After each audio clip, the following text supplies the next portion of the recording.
Hello, my name is Jeremy Barnes, and today I'm going to be doing a review for Loki episode 6, the finale. I gotta say, I love this episode. It was definitely different from what I might have expected. I didn't really have any specific expectations other than that we would see Kang and he would be the one that was controlling or who created the TVA. And luckily that turned out to be true because if it didn't, I think I might have been a little bit disappointed. But who knows what an alternate timeline version of this ending would have been. It could have still been awesome, but I'm glad they did what they did because I really enjoyed it from beginning to end. Um, so I'm gonna go through like my favorite parts in the order that they happen. So I'll get back to the King thing once we get to him. But the way the episode started was dope. Like it started with the music from the end of Avengers Endgame where Steve and Peggy were dancing. When that music started playing in the beginning of the credits when the Marvel Studios logo started, I thought we were gonna see Steve because, everybody had that question, including myself, of like, how was he able to put all the Infinity Stones back at the end of Endgame and then go live this life with Peggy without any like consequences for the timeline, especially given this show we saw that the TVA steps in when something that's not supposed to happen happens. So at the beginning of the show, I just assumed like he never did anything that really caused a branch to occur, or it was just supposed to happen. He was supposed to go there and live that life. But when that started, I thought we were gonna see him and see exactly what did happen with that. And there was even like some people thought a tease at the beginning of the episode. I mean, of the season in episode 1, when Loki gets to the TVA, we see somebody else being arrested and taken in, and it looked like Peggy from her outfit. But me personally, I never bought that theory. I just thought it was just a random person that just happened to wear similar clothing because they might have been from a similar time to Peggy. But who knows? It could have been Peggy still, but they didn't do anything with that in the show, at least so far. And who knows if they ever will. I think it would be cool to have like a little one-off of Steve putting the Infinity Stones back, but I don't think we need anything more than that. So anything like with him and Peggy, I don't think we need to see, unless it's like some weird alternate version of Agent Carter if that show comes back.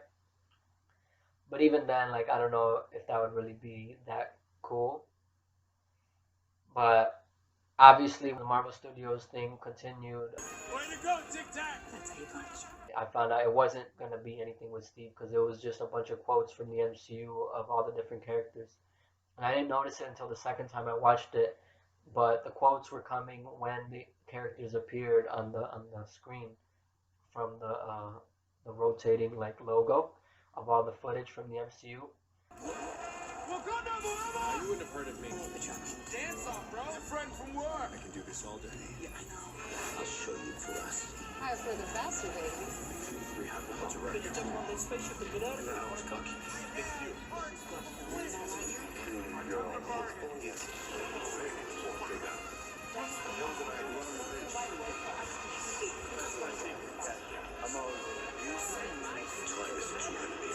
So I thought that was a really nice touch and it was really dope. And then it came out and it showed the solar system starting with the sun, and then it showed the planets including Earth. Obviously that's our center of the universe. And then it zoomed out to show the galaxy, then the entire universe, and then the multiverse, because we saw like different universes is what I'm assuming it was. And then we did a zoom in onto a specific one, and we heard some more quotes, including quotes from some real life heroes, which I thought was a really nice touch as well from Marvel. Like I thought that was really cool that they did that. It didn't just show stuff from the MCU from fiction. It showed some real life heroes like Nelson Mandela, and then a few activists like Greta Thunberg the young girl who was very vocal politically, but she's definitely gotten a lot of hate. And then there was also somebody else. Um, I don't have her name on here, but I'll put it on the screen. Um, the clip from the with the captions on. I think you should look her up. She's also an activist, and she basically fights for the right for women to go to school in her home country. That was her fight, so she's pretty cool. But just the entire visuals of this episode were crazy, and especially that opening scene when we see the outside of space and then that castle. The castle actually looks really cool from the outside. When we saw it from far away, I wasn't sure, but when we see it up close, I think it looks really cool and definitely very ominous and mysterious. Obviously, we go into the castle, and then Miss Minutes pops up and a jump scare. It didn't like scare me, but it was pretty funny. Where the way she pops out is she was really creepy, but she says who the leader, the creator is, and she says he who remains, which is a character from the comics, and that is the person who created the TVA in the comics, but it's actually not this version that we see here. It's just like some old guy, and he created the timekeepers who actually were real in the comics. But here we find out that he who remains is actually a variant or a moniker that Kang has. So I was obviously right about the Kang review. I just think that his behavior and mannerisms, like the facial expressions he makes, were hilarious and so much fun to watch. And like I just had a smile on my face, like a huge smile the entire time of this episode, because I was like, what the hell is gonna happen? Like I didn't know, and it was just crazy actually seeing Jonathan Majors. Like I wasn't 100% sure he would show up. I was 100% sure it was Kang, but I wasn't 100% sure he would actually appear here as himself. Like actually Jonathan Majors. Like it could have been a stand-in somehow, but I'm so glad that he actually did do it, and that was awesome. And I'll actually go more into the character a little bit later once I actually kind of do my full series sort of review. But I like the portrayal that Jonathan Majors gave of Kang, and it actually wasn't what I was expecting. Like I was expecting if we did see Kang, he would be like a badass, like really like upfront dude, like Thanos, like that sort of level of intensity. But I really liked how he was like not that at all, and that was really fun to watch. We see he tells Loki and Sylvie to sit down once they get to his office, and he explains like exactly who he is, and he talks about his variants, like that's basically what that multiversal war that they referenced in the first episode was. It was him versus all the variants of himself, and they were all fighting for supremacy of their own timeline over the others, which is really cool, man. And the way that he broke it down, like how in the beginning there was peace between them, and they actually worked to better the other universes with technology that differed in each one. And I thought that was really cool. But of course, there are some versions of him that's not what they're interested in. They just want to rule over everything, and that's where Kang the Conqueror comes from. That's that variant, and that stuff was really interesting. And the way that it looked actually reminded me a little bit of Lovecraft Country, which Jonathan Majors is in, and I think it's the first thing I've seen him in. And like the whole like technology design, which is the same like stone or whatever that the whole castle is made out of, is really cool. And then just like that whole conversation was really fun and interesting to watch. But I loved the scene at the end of that where Sylvie's like, "Oh, and then the timekeepers came to save everything," because that's the propaganda that the TVA basically sent in that animated video. And then he like jokes with her, and he's like, "No," but he starts humming like angelically, and he has the little figures that are like praying. I thought that was hilarious. And then after that moment, he like pauses and it's like, what the hell is going on? And there's like some music that you start to hear. And then he reveals that he actually doesn't know what's going to happen after that point. And that was really cool because we don't know what's going to happen either. Like anything could happen. And then it's crazy that he gave Loki and Sylvie a choice. They could either kill him and risk all of his variants coming out and causing even more chaos than they thought he was doing. Like if they looked at him as an evil or something bad for the universe or for everybody that lives within it, that whatever's going to come out is going to be much worse, and they could risk that by killing him, or they could just work as the leaders of the TVA because he knows Loki, this version of Loki, has always wanted to rule. He no longer does, but I think he would have gladly accepted that over a bunch of variants of this guy. And he offered Sylvie a chance to be happy because she never lived a happy life because she's just been on the run since she was a kid. But she doesn't buy it, and Loki tries to convince her, but she doesn't trust him, and she thinks that he wants to just rule, even though he doesn't. That's not what he's interested in anymore. And like that was heartbreaking to see because like Loki really doesn't want that, and he just wants to live also a happy life, and he wants to live it with Sylvie. But she's like she doesn't believe him, and the way that Tom Hiddleston portrayed that, like it hit me. Like I definitely my emotions were going all over the place in this episode, a whole roller coaster, and feeling Loki's heartbreak was definitely like a standout moment for me in this episode. And going into that, just the way that he professes his love for Sylvie after they already were fighting, and he throws down his weapon to make Sylvie hopefully trust him more, and he tells her he just wants her to be okay. And when she kissed him after that moment, I thought she finally came to her senses and started to believe him. And I think at that moment she probably did believe that he did love her.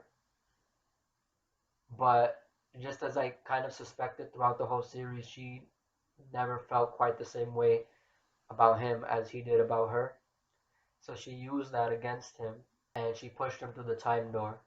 And I think that's why she kissed him. I don't think she kissed him because she loves him too. I think she kissed him because she knew it would make him vulnerable because he would be caught up in that moment and she would have the chance to do that. And she did. And she pushed him through the time door and closed it before he was able to get back in. And I think she was just too bloodthirsty because she's devoted her entire life to this one goal of killing the leader of the TVA. And she's finally at that point, so she just couldn't get over that, which is crazy, but I definitely understand it at the same time. But her actually doing it was crazy because, like, I thought maybe she would back out at the last moment, seeing that he's not fighting back because he said the worst thing that could happen is all of this stuff, the multiversal war will start again, but I'll come back. I'll be reincarnated. And I thought him not fighting back would make Sylvie like realize like damn, maybe he is telling the truth. But she didn't. She stuck her blade right in his chest. And the way it happened, at first I didn't believe that it actually was real. Like I thought he was just playing with her. But I'm pretty sure it was real. I think she actually did kill him. And she left the blade in there, and as soon as she did it, she immediately regretted it. Like she was like, shit, what did I just do? Because she hears something happening in the background, and I don't know if she could see it or tell, but we see it. We zoom in outside of the window of the castle, and we see the timeline starts branching out, and it branches out super fast, super crazy right away. and just seeing Kang wink at her and say "see you soon." That part was funny, and I definitely understand why Loki might be like creeped out by this guy or afraid of him, even though to me he didn't really have that factor to him just because of how chill he was. But obviously he has this immense power, and he's just a normal guy. So I think that in itself is what makes Loki afraid of him. And I think after Sylvie killed him, she's afraid not of him necessarily, but of what will happen. And she had no sense of closure from that moment, which she devoted her life to. And that's another reason why I think she like fell down and like just kind of gave into herself at that moment. But man, the multiverse, it was branching like into entire trees of time, which is crazy. It reminds me of Yggdrasil from Asgard, the world tree, but whereas that's like different realms in space, what's branching out of the timeline are a bunch of different timelines, a bunch of different variations of the future. So it's like more of a tree of time. But in that, there could still be different universes of the same thing, which is kind of crazy. And then the very end, man, like we go back to Loki and we see him looking depressed about what happened.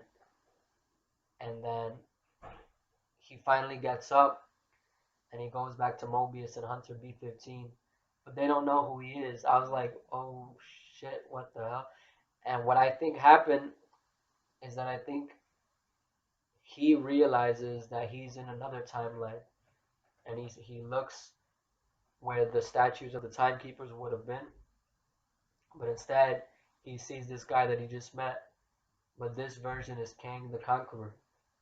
And he's in control of the TVA in this timeline. And I like that his outfit is comic accurate, but he still seems to not be wearing a helmet, at least in that statue form of him.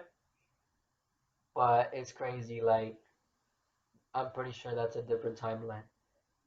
Some people think that it's just like this version of Kang came back and he like changed the entire history of time.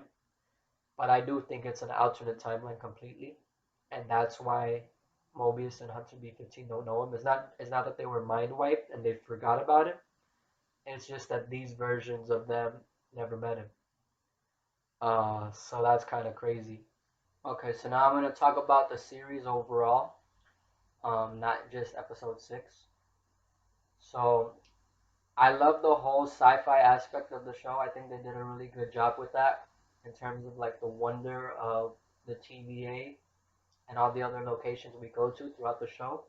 The time travel aspect of it was not really what I was expecting or hoping for. So I was a little bit disappointed with that part, but it it didn't affect my overall enjoyment of the show because I accepted the show for what it was when I was watching it, and it was not like I said what I was expecting, but it was still cool for what it actually was, and I enjoyed that aspect of it. Like what they did do was cool.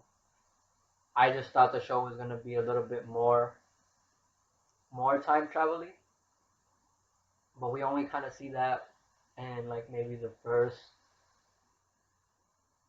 few episodes, and then after that there's less time travel involved. But obviously time is still a part of it. It's just not as like you going to this year at this time or at this place, and doing whatever.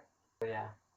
On the subject of the locations and stuff, I guess I would say my favorite location is the Void, because there's a lot of cool Easter eggs there with a bunch of stuff from the entire Marvel universe, even stuff that we hadn't seen before in the MCU. So that was really cool, and then obviously we had all the Lokis there, and it was fun seeing all of them. So yeah, I definitely say that was cool. But Lamentus one was also pretty cool. Um, and I think that was definitely the best apocalypse location in the show. So now I'm gonna talk about the music. because the music like was phenomenal in the show. It definitely stood out a lot. So the score was by Natalie Holt, and I think she did a crazy job. Like the score was nuts, man. Especially when it would swell on the dramatic moments, like at the end of episode 4.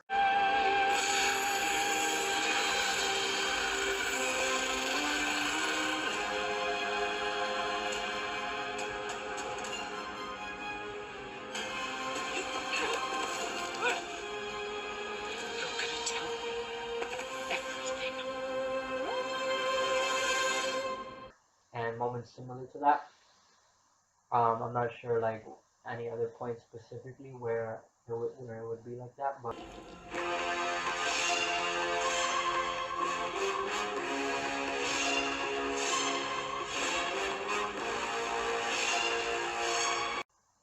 throughout the entire show, it was really good. And in terms of the pop soundtrack of the show, they had a few great songs in there. But overall, it didn't like stick out a lot. Like they didn't use too many pop songs. But in the beginning of episode 2, they had "Holding Out for a Hero" when Sylvie attacked the TVA Minutemen, and that was a really cool sequence and a great song, I think, to do that in. And then episode 3 had a couple good songs in both the beginning and the end of the episode. Um, the one at the beginning is called "Demons" by Hayley Kiyoko, and it was kind of like a really cool like pop vibe, and the way that they used it in the scene was really cool and interesting. The way they opened up that episode, because you don't know exactly what's going on at first, and then the way they end that episode, which was a massive cliffhanger, they just ended that super abruptly. That was the worst ending of any of the episodes in the series, but the song was amazing, and the way that they like edited the song into that ending made it still like pretty cool. It was just like just the abruptness of it is the thing I didn't like. But the song there is called "Dark Moon" by Bonnie Guitar, and that song was actually perfect for the episode because that's kind of what the whole episode is about. Lamentis is a moon, and the planet that it's attached to is what's falling towards it because the planet is destroyed. But both of those songs stood out to me. And then there was also a great song, and at the end of episode 4, it's called "If You Love Me, Really Love Me," and that one was really good. Now I'm gonna talk about all of the characters in the show, and of course I'm gonna start with Loki. So I'll say that from the start of the show to the end of it, Loki had a lot of great character development. And even in the first episode alone, I feel like his character changed a lot from like the end of Avengers 1 to the end of that first episode because of like how much stuff that he learned in a single episode. Not only about his own future life, what's supposed to happen to him, but also about the universe itself and the TVA and its place in the universe as seemingly to Loki like the greatest power that he's ever seen, and probably the greatest power even fathomable to him. So it kind of made him really mature in a lot of ways, but obviously he wasn't completely um, quite ready to like get away completely away from his former self, and that continues into the other episodes. Um, and I would say that even in episode 2 and 3, he was like very mischievous still, and like very like a free spirit, doing what he does just at the spur of the moment. But in episode 4, when shit really hit the fan and everything after that, Like I think he got less and less like confident with himself and like more careful and like calculated until the very end when I think he was just in pieces. Like he is nothing like the Loki that we knew before. He's just completely distraught and scared and like he doesn't know what's going on. And I thought that was really interesting. Like I'm very curious to see what happens next for Loki because like I said, we haven't seen him like this before. So I want to see how he recovers from that and to see if he does get back to some sort of normalcy in terms of what we're used to with Loki. So throughout this discussion of the characters, I'm also going to mention each character's costumes in the show and my opinion about them. So Loki obviously starts with his costume from Avengers 1, and that's a great costume. But as soon as he gets to the TVA, they put him in a TVA jumpsuit, like an inmate. And the jumpsuit is pretty cool. I like the look of it with the whole variant on the back of it and like the orange stripe and like lettering on like a beige color. And then in episode 2, when he starts working for the TVA, they give him a jacket with the TVA logo on it. It still says variant because they want to make sure they keep their eye on him. But the jacket look isn't my favorite. It's okay. I kind of wish that they would have given Loki a more Loki look. But I think later on when he takes that jacket off and it just looks like an office um, outfit, I think it's a lot better, especially in the last 2 episodes with the like little like satchel thing to hold the sword in. I think that look is really cool, and it reminds me of a little bit of Nathan Drake, like an explorer type thing. Now I want to mention Judge Renslayer. I think she overall was a decent character, but she didn't get as much of an arc as the other characters in the show, in my opinion. Like she didn't really change as much. She's still pretty like strict and unwavering in terms of her faith in the TVA. But obviously, she did find out something that she didn't know before in episode 4, and then we see her response to that in episode 5 and 6. But we didn't really get much of that. What I did like seeing was that we saw her backstory, where she started out at the TVA as a hunter, and then obviously throughout her time there, she worked her way up to becoming a judge. Um, then it was also cool seeing that Franklin D. Roosevelt pen have some significance, and we learn what that is in the last episode where she was a high school principal before her time at the TVA. I thought it was gonna be a little bit more important than it was because they showed that scene, but I got what they were doing. It was B-15's way of proving to the other hunters that they actually are variants because that's what C-20 and then obviously B-15 said, but the others probably still didn't believe it. So that was B-15's way of proving it to the other one. I think his name was like D-90 or something. The one that pruned Mobius. And um, so yeah, but as for Renslayer's costume, I think it was really cool with the whole like kind of like orange suit and then the like sash for the judges. I thought that was a really cool look. So now I'm gonna move into Mobius, and I think Mobius was an amazing new character in the MCU. I loved Owen Wilson's charming but also very clever depiction of Mobius, and I would say he has a lot of heart and faith in people. but he's also very careful in his relationships with others. Like he doesn't just trust people blindly, but he hopes the best for people, even people that are not trustworthy, like Loki. But he's proven right by Loki by the end of the show.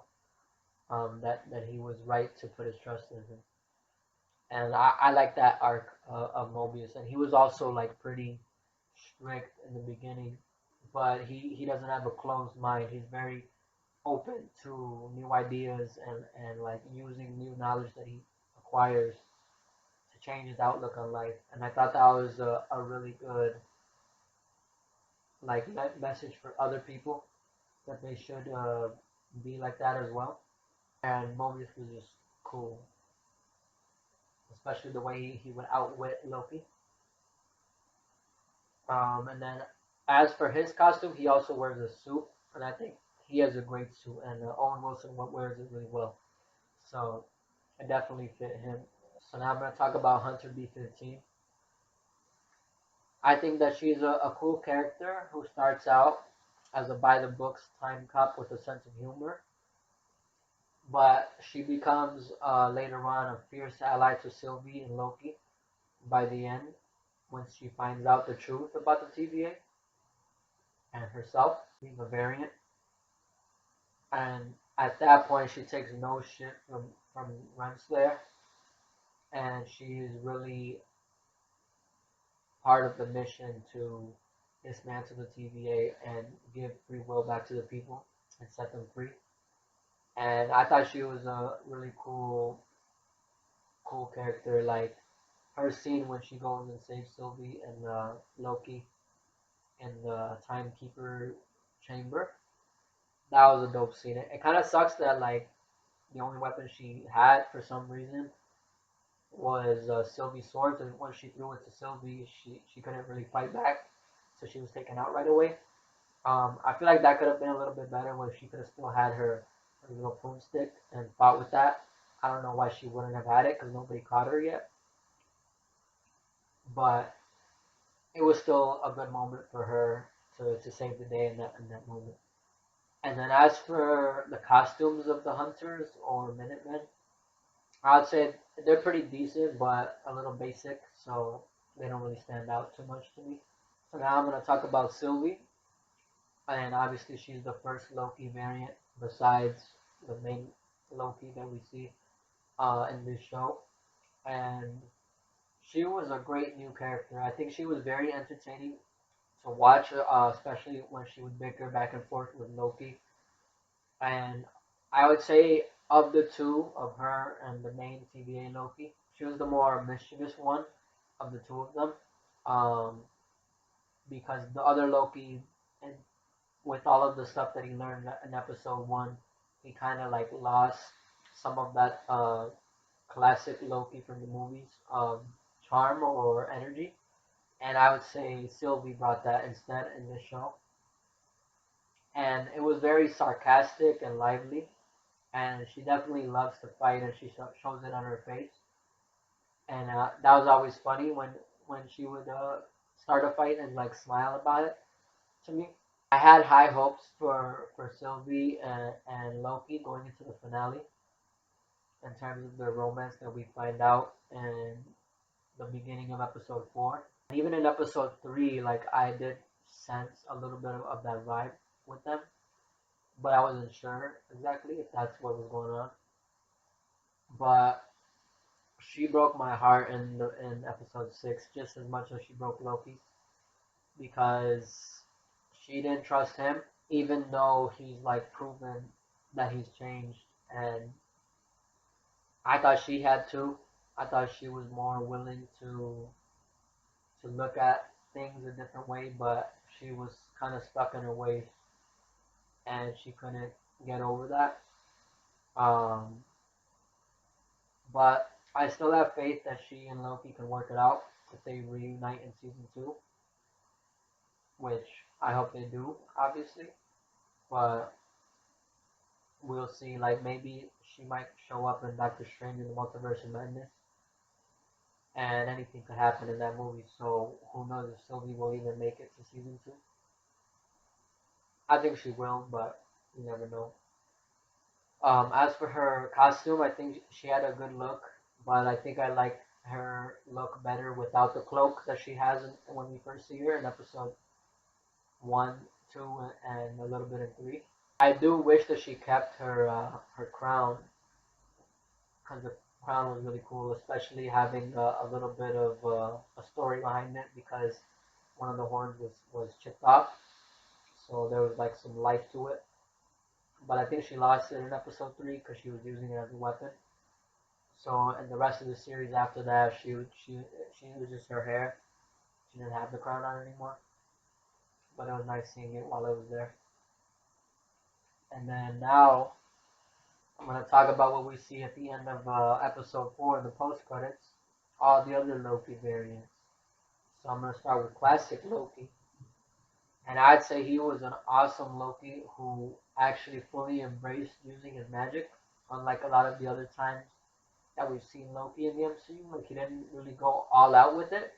He usually just uses bladed weapons, and if the weapon is magical, he uses that. Like in the Avengers, he uses the scepter more than like other magic that he himself has. And then even the other Loki variants also that we see in that episode, in episode 5, they also don't really use magic either. And they say in that episode that Loki's love mag. In terms of classic Loki's arc, which was in episode 5 alone, he went from being a jaded old man who was pretty cynical about the world to sacrificing himself for the greater good of Loki and Sylvie. And he had hope for the future, that things may not be stuck in one way and they can change. And that came partially from Mobius. He was inspired by him because Mobius changed himself. So then it made Loki think like maybe I can be better. And that's what he did as his final act, which was awesome. And it's actually the same as the main Sacred Timeline Loki too. He basically sacrificed himself to save Thor. But I do think he didn't really need to do that, sadly. But at least he went out a hero. And now our main Loki is also, I think, at that level of being more of a hero than a villain. And classic Loki's costume was amazing. At first, I thought it was super cheesy because it is like kind of cheesy, but Richard E. Grant just makes it look badass. Like he wears it really well, where it actually doesn't look that bad, and it actually looks really cool to me in episode 5, especially at the end when he uses his magic and conjures Asgard up. Like that scene was dope. So now I'm gonna talk about Kid Loki. I'd say Kid Loki was a badass, but mostly in demeanor, like the way he looks and like carries himself, and what we know about him. We don't actually see him do anything like badass, but I think there's a lot of potential, and he seems like he could do a lot of cool things in the future. And he also is a tech savvy Loki, which Loki says in episode 3 about Sylvie, because we see Sylvie make all of those time charge bombs to bomb the sacred timeline as a distraction to get to the timekeepers. And this Loki is also tech savvy. Like he had some sort of device in episode 5 that seemed to have multiple uses to it. Like I think it teleported that ship into the void, and that's what they used as bait to call Goliath to it, to show Loki what exactly Goliath is and how powerful it is. And then I think he also had like some sort of sensor on it too, and that's how he first saw or heard Mobius and Sylvie coming in the car in episode 5. Um, so that's pretty cool and interesting. And then as for his costume, I think it's great, and it's very close to the comic book look of Kid Loki, so that's awesome. But it had a really cool touch with the Thor type like winged helmet. It had some wings on the back, but they're like tiny little wings, more like Captain America than Thor's like big winged helmet that he wears in the first Thor movie, and then of course he has the little Loki horns on the front. So that was really cool, and the obviously the Thor wings have to do because his Nexus event was killing Thor, and maybe even though he killed him, he did mourn and regret that decision, or maybe it was an accident. So that's probably why he had those wings on his helmet as a way to like honor and remember him. I thought that was really cool. So now I'm gonna talk about Boastful Loki, who wasn't in the show enough, but he did make a bit of an impression in the few things that he was able to do. And I'd best describe him as like a funny Loki who tells entertaining stories to his friends, even though everybody knows they aren't true. And the way he talks is very like dramatic, but it's really fun, I think, to hear him talk.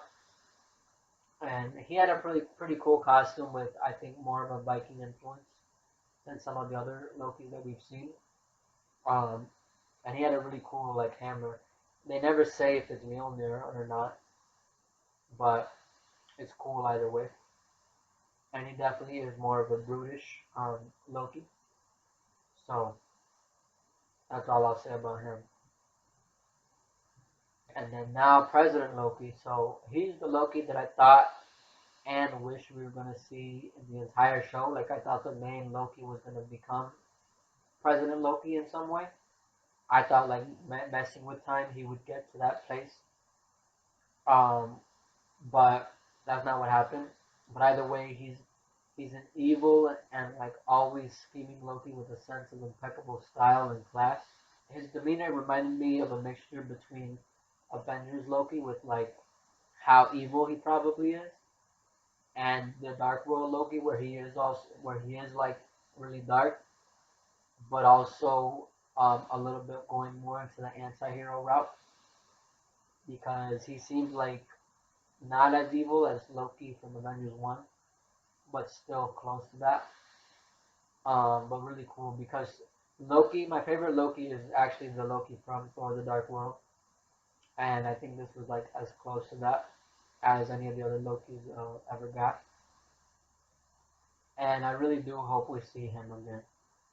But obviously his costume was dope with the green vest under the suit, and the suit had some also some history to it, which was cool. It had some wear and tear on the sleeves; it was messed up, and then the little tie clip on his interior, the little Loki president button, and then also the little horns. I thought that was a really great look. Probably like either my favorite or definitely one of my favorite Loki looks in all appearances of him across the MCU. So now I'm going to talk about the big reveal in episode 6. He who remains. So he was an amazing introduction to Kang, like he's a Kang variant, but this is a version of him that I believe when he says that he's benevolent. I don't think he is evil. I think he really does have good intentions and he wants what's best for the universe or multiverse. Um, the way I would describe him is like he has a very laid back demeanor and also a sense of style similar to Loki, but he has these like little ticks in his speech. One of which reminded me of the Collector from Guardians of the Galaxy. So I'm gonna show you first uh, He Who Remains. All the talking? Then I'm gonna show you the Collector when he does something similar.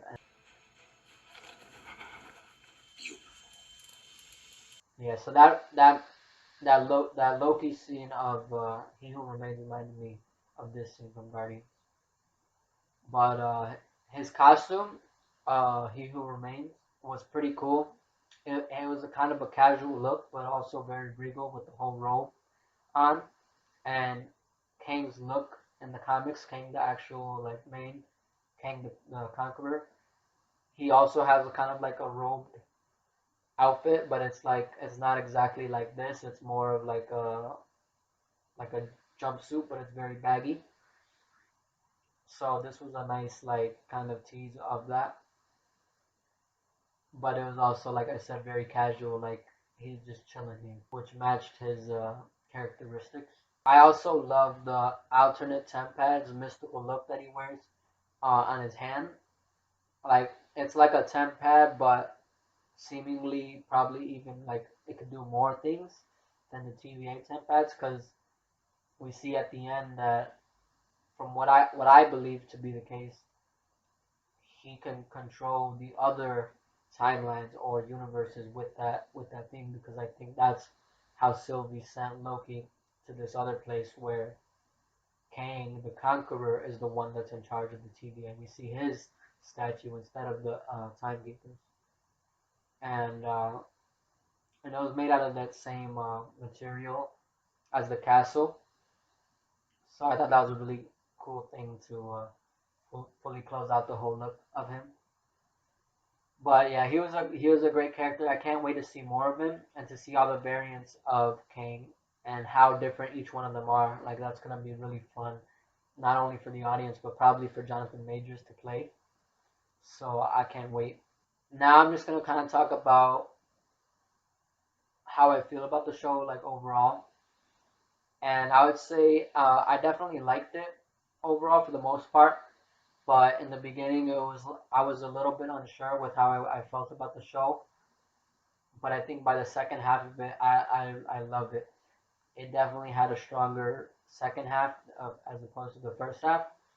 But the first episode was actually one of my favorites, so that one was really good. And that being said, I think that the show had the strongest premiere, climax, and finale episodes of all three of the Marvel Disney Plus shows so far. Because the first episode I think was the best first episode, definitely better than WandaVision and Falcon and the Winter Soldier. And then for the middle, episode 4 is actually still my favorite episode of the whole show. And that one also has some competition with Falcon and the Winter Soldier's episode 4, which was also really good. And I think that one might be my favorite of that show too. But this episode 4 was even better than Falcon and the Winter Soldiers, in my opinion, because I was just fully like blown away by that episode in Loki. And then the finale, I personally loved. Like, I think a lot of people are kind of divided on it. Some people love it, some people hate it. And I think it all depends on how you feel about Loki and Sylvie, if you like them together, if you ship them, or if you just think it's weird and you hate it. If you're on that side, you hate this finale episode because of the kiss, probably. That's like my interpretation of what people are saying online. But me, I always liked that relationship. I thought they had some good chemistry. So I loved everything about episode 6. And the kiss was like crazy. And it wasn't just like a romantic kiss. I definitely think there was some brain games going on with Sylvie. So I thought that was really interesting. Like it wasn't what anybody I don't think was expecting. So that was really cool.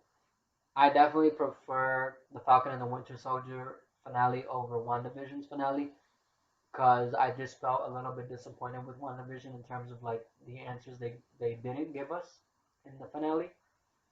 I still think overall, in terms of like the characters and the main story having to do with Wanda and her grief, I was satisfied with that aspect of it, but it was the other aspects that I wasn't really satisfied with.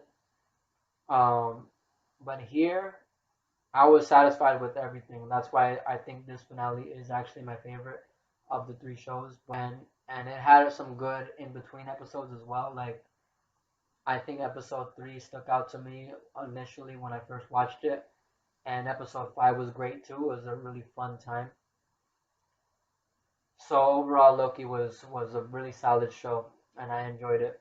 I still think I prefer WandaVision overall, just because it was more fun to me. Like I definitely think Loki was a little bit more dull at moments and like a little slower. There's a lot more like just talking, and a lot of like kind of philosophical talking, which to me is actually very interesting. But sometimes it would be a little bit too much, or it would kind of drag a little bit.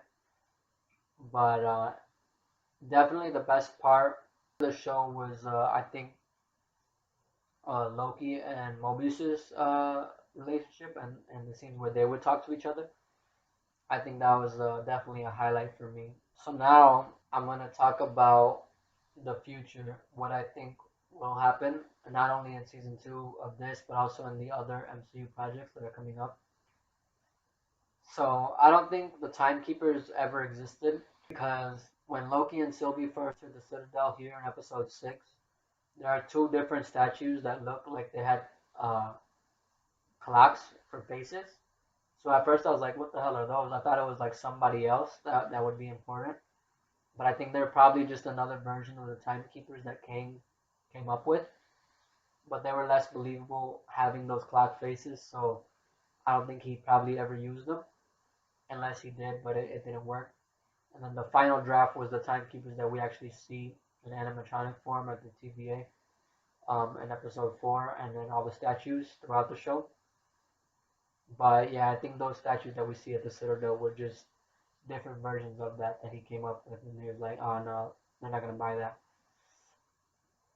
And I think it was a good idea to combine Kang's Immortus persona from the comics, which is like kind of like the Supreme Kang, who like won over all the other kings, with the comic book version of He Who Remains, because He Who Remains in the comics is actually a different character, and he's a character who, like in the show, is the one that created the TVA and the Timekeepers, but he's just like some random old man. So I thought it was definitely a good idea to combine him with a version of Kang. So I think it was more interesting like that. Um, and it was cool that it wasn't just straight up Kang the Conqueror right away.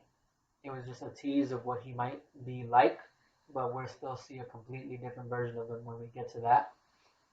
And that's who we actually see at the end.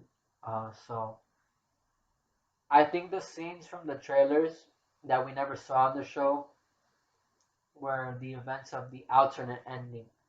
So basically, if Sylvie didn't kill Kang here in episode 6 and let Loki rule after winning the Battle of New York, that's what these shots are from. And they might have shown him go back to the Battle of New York, and actually we would see him win, and then we would see the aftermath of that, where he goes to Asgard, becomes the ruler, and then probably spreads out throughout the universe. And that's kind of a cool concept that we still have seen that. Like, we saw the alternate version of that in the trailer, but obviously it was not. Like, it's not really canon to the MCU. But that was still cool. I would say that the finale of Loki was less tied up in a bow compared to WandaVision, The Falcon and the Winter Soldier. Like, it was definitely like a huge cliffhanger that they ended on. So I really hope Loki appears in Doctor Strange in the Multiverse of Madness alongside Wanda and Anne Strange before season 2 of Loki comes out. But it would just be really cool, like, to see all three of those sorcerers together. But even if he doesn't, I'm definitely excited for season 2, and to see what Loki does next. But he does know where Strange lives, so I think he could make a visit to him. Because we don't know if Strange knows about the TVA, so I don't think he would be able to find Loki. If he doesn't, Loki would definitely have to go to him. But either way, like, I'm excited. Like, it's gonna be really good. Doctor Strange in the Multiverse of Madness is gonna be fucking flames on every level. Like, this shit was dope. But imagine what they're gonna do there. It's gonna be nuts. I think and hope we'll see many incarnations of Kang as well in the future projects, including Iron Lad in the Young Avengers. Iron Lad is like a hero version of Kang. and he might actually fight alongside Kid Loki, who obviously we saw in this show. So I think that would be really cool because Kid Loki is also part of the Young Avengers in the comics, and we could see that in Loki season 2 or 3 or whatever. But it also might be in like a separate project if it is a Young Avengers TV show or movie. Could happen there, but either way, like it would be cool to see. And then I also think it would be cool to see Kang's Ramatut persona that I mentioned in last week's video, and I think we could possibly see that in Moon Knight, which is another Disney Plus series that's supposed to be coming out, because Moon Knight is a person who's given powers by an Egyptian moon god, and Ramatut is obviously Egyptian, so we could see like some flashbacks to Ramatut ruling, and like maybe the moon god that gives Moon Knight his powers actually has come across Ramatut or knows Kang in some way. I think that would be cool. That one's like a little bit less likely, I think, but it would be cool to see. And then we could also see Nathaniel Richards, which is, I think, Kang's like actual birth given human name. And we could see that in Fantastic Four because he is supposed to be a descendant of Reed Richards. That's why he has that last name. So that would be really interesting to see that. And then, of course, Kang the Conqueror, that version of him. And he, I think, will be the version that we see in Ant-Man and the Wasp: Quantumania.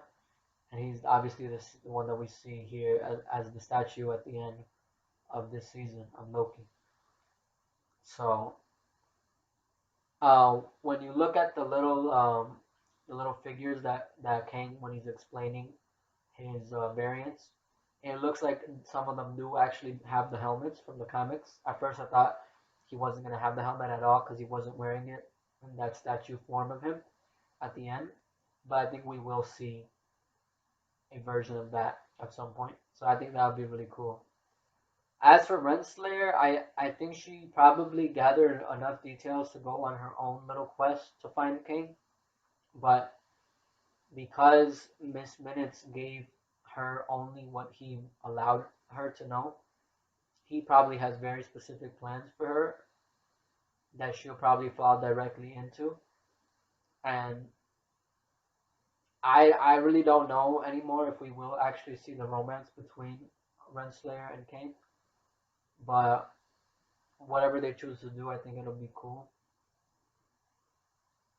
And I think if Renslayer found the He Who Remains version of Kang, she would have probably accepted his deal if it was offered to her to run the TVA. And she might have even killed him in order to become in charge. Like even if Kang didn't offer it to her, she probably would have done, like, attacked him, killed him in order to become in charge, because of that line that she tells Mobius, like, the only one with free will is the one in charge. And that's what she wants to be. She wants to be the one in charge. That's why she still wants to run the TVA, and she still believes in the mission of it. But it was really interesting what she said before she left. She said that she's in search of free will, so I don't know what that means. But I'm definitely curious to find out more about Renslayer and what she's going to do and what she does know. So, well, that's another thread that they'll probably pick up on in season 2. And I hope we see Mobius's human life in season 2, and obviously either then or after the fact, if he returns to the timeline, see him ride a jet ski, because we didn't see it in this season, which I'm okay with. Like, if there's going to be more of Loki, I'm okay waiting for it, but it's got to be in season 2, no later than that. But I'm just excited that we will probably be getting Mobius back, which is dope, because some people thought Owen Wilson was going to be a one and done, but I don't think that'll be the case, because he's definitely a key character in the show. So I'm excited about that. And I think we might also see some other of the Loki variants from this season return. And some of the ones that I want to see are Boastful Loki, and find out more about him, and President Loki, because President Loki is what could be my favorite Loki. if you had more to do. So I think that would be dope. And of course, we're gonna see Kid Loki again. I think he's the one that for sure we're gonna see again. Classic Loki. I don't know if we'll see more of him since he died again, but it would be cool to see like flashbacks with him or something. Like I'd definitely be open for it if they wanted to do it. And I think Richard E. Grant would love to do it as well. So give us all of it. And then the last thing I'm gonna mention is Secret Wars. Secret Wars was definitely set up in this show as the next Infinity War / Endgame. And Kang is the new Thanos. But honestly, I think Kang has the potential to be an even better villain than Thanos ever was, because we might see more of him earlier on, so he'll be more fleshed out. And this one appearance alone in episode 6 was amazing. So I just can't wait to see how many appearances he makes in the MCU and what he does with each one of them. And it's cool that each one will be different. So we could have a favorite Kang, and that'll be really fun to see unfold. And this Secret Wars event will probably take the new / Young Avengers. I don't know if they're gonna be two different teams or if it'll be the same singular team. But either way, we're gonna take all of them, the Fantastic Four and the X-Men, to end the Secret Wars and end the multiversal war and finally put an end to all of the evil variants of Kang. And I imagine it'll happen at the end of Phase 5, depending on how long Phase 4 and 5 are, or Phase 6. And it'll be a massive movie. Like, it'll be bigger in scope and scale than the end of the Infinity Saga, which was like already crazy in terms of how big it was, the biggest movie of all time.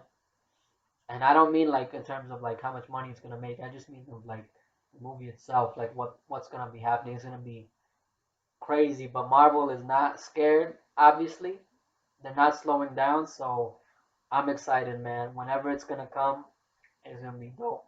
I definitely have faith that they could pull it off, because they have not let me down once. Even movies that I don't really like that much, there's a lot of cool things in them, and they're all, in my opinion, good movies. So high bar has been set by Infinity War and Endgame, but